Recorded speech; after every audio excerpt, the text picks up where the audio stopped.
Hi everyone. तो देखो, इस वीडियो में हम लोग क्या सीखेंगे। हम लोग इस वीडियो में ये सीखेंगे आखिर एसएसटी में अच्छा 95% प्लस स्कोर कैसे किया जाता है बिना स्कूल के हेल्प से। क्योंकि देखो, अब होगा कि हम कैसे बतला सकते हैं, क्योंकि तुम जैसा कि बोर्ड पर देख सकते हो मेरा भी 95% आया था।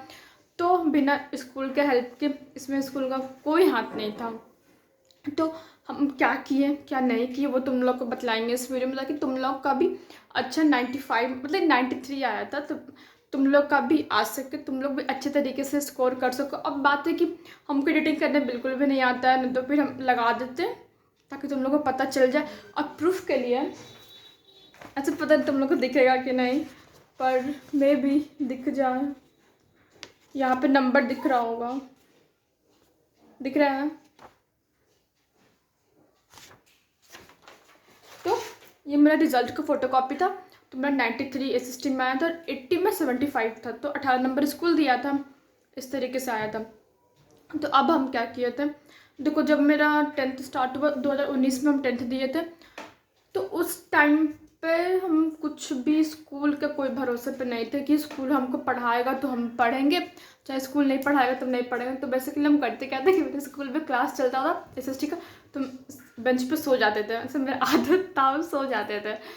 तो और फिर हम क्या किए ना कि हम जो मतलब कि बेसिकली जो एसएसटी का जो बुक होता है, हिस्ट्री, इकोनॉमिक्स, सिविक्स, ज्योग्राफी, ये सब जो बुक होता है उसको हम अच्छे तरीके से पढ़े थे। मतलब कि line by line to the point पढ़े थे। ये नहीं था कि हम एग्ज़ाम आइडिया जो आया एग्ज़ाम आइडिया को हमसे रट गया, चाहे एग्ज़ाम आइडिया में जो क्वेश्चन आया उस क्वेश्चन को हम सिर्फ दिमाग में स्टोर किए बिना एक अच्छा ये सब सिर्फ ये नंबर ऑफ क्वेश्चन आएगा, हम ये नहीं किए थे। हम एग्ज़ाम आइडिया लिए भी नहीं थे, तुम सच बता रहे हैं।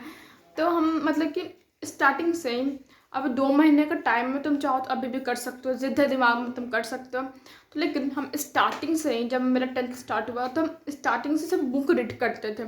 जब आया एग्ज़ाम का टाइम आया तो क्योंकि हम बुक में रीड किया हुआ था, तो ओवरऑल बस ऊपर से उसको हम पढ़ लिए थे। ऐसा नहीं था कि हम पूरा नोट्स बनाते थे, ऐसा चीज़ मतलब नोट्स बनाए ही नहीं थे, किसी चीज़ में नोट्स नहीं बनाए थे, ये था। और फिर तो हम बस सिंपली ये कि थे, बस मोरल ऑफ द स्टोरी यही है कि हम बस बुक को रीड किए थे, बुक को अच्छे तरीके से, हमको कहानी पता। तो बेसिकली हिस्ट्री में क्या होता है, हिस्ट्री में कहानी रहता है कि अगर तुमको कहानी पता है तुम लिख सकते हो। और एग्जामिनर कभी एनसीईआरटी के मेन क्वेश्चन को नहीं देता है कि एनसीईआरटी में तो एक्सरसाइज कर जो तुम्हारा क्वेश्चन रहेगा, तुम सोचोगे कि तुम्हारा वो आएगा एग्जाम में, तो बिल्कुल भी वो नहीं आता है। तो एग्ज़ाम का जो मतलब कि सारी बुक का जो पीछे बीच में था वो बस कहानी पता था, तो हम कहानी को दिमाग में था। क्योंकि इकोनॉमिक्स में हम ऊपर ऊपर इकोनॉमिक्स पढ़े थे, उतना कुछ अंदर से नहीं पढ़े थे।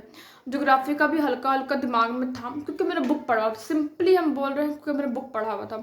सिविक्स तो पतला सा तो बुक रहता है, वो तुरंत हो जाता है। तो बुक पढ़ा हुआ था, सिंपल तो यही था, बुक पढ़ा हुआ था।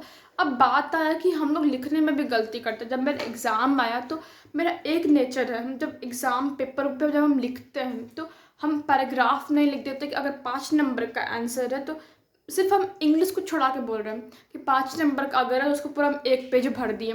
एक पेज समझ लो कैसा रहता है, रेक्टेंगुलर शेप में एग्जाम पेपर पर आंसर शीट देता है, तो हम पूरा उसको 5 नंबर का था तो हम 5 नंबर को पूरा भरने पे ध्यान नहीं दिए थे कि पूरा एक पेज भर देना ताकि मेरा एग्जामिनर खुश हो जाए। नहीं, हम उस चीज़ पे ध्यान बिल्कुल भी नहीं देते। तुम लोग उस चीज़ पे बिल्कुल ध्यान मत देना। देखो उससे क्या होता है, उससे तुम्हारा टाइम वेस्ट होता है। अगर तुम वो चीज़ करती हो तो तुम्हारा टाइम बिल्कुल वेस्ट होगा, तुम पूरा क्वेश्चन अटेम्प्ट नहीं कर पाते, तो तुम गारंटी रहता है।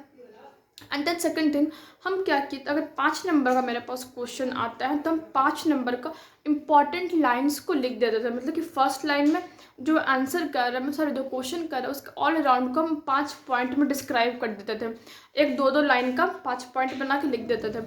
इस तरीके से मेरा क्वेश्चन भी कंप्लीट हो गया, हम आंसर भी लिख दिए और टू द पॉइंट है। तो टू द पॉइंट रहने से क्या होता है, जब एग्जामिनर कॉपी चेक कर रहा है तो अगर एक पैराग्राफ में तुम लिखते हो, तुम हजारों वर्ड लिखते हो, तुम अपना पूरा 100 पोटेंशियल लगाते हो, लेकिन एग्जामिनर को समझ में नहीं आएगा तुम क्या लिखो, नंबर बिल्कुल नहीं देगा। इंसान पीछे यहीं रह जाता है, समझ रहे हो, इंसान पीछे यहीं रह जाता है। उसको पता नहीं, उसको लगता है कि हम पूरा करके आ रहे हैं पर आउटपुट ज़ीरो निकलता है। तो इसलिए पॉइंट वाइज लिखना, पॉइंट वाइज लिखने से तुमको एकदम एकदम एकदम अच्छा रहेगा, क्योंकि चेक करने वालों को दिखलाना है कि हम सही सही लिखें। और उस पर्पज़ के तुम पॉइंट वाइज अगर तुम लिखोगे तो एकदम 100% उसको दिखेगा कि अच्छा यहाँ पे ये लिखा हुआ, तुमको पूरा का पूरा नंबर देगा। और राइटिंग इंपॉर्टेंस नहीं रखता कि मैं राइटिंग एकदम सुंदर है तो एग्जाम को नंबर मिलेगा, लेकिन तुमको लिखने का तरीका मालूम होना चाहिए। ग्रामर में इंपॉर्टेंस नहीं रखता है, CBSE में ग्रामर इंग्लिश में रख के कैसे नहीं रखता है, ग्रामर बिल्कुल इंपॉर्टेंस नहीं रखता। बस हाँ, पता चलना चाहिए कि ये ए लिखा हुआ है, ये बी लिखा हुआ है, ये सी लिखा हुआ है, इस तरीके से।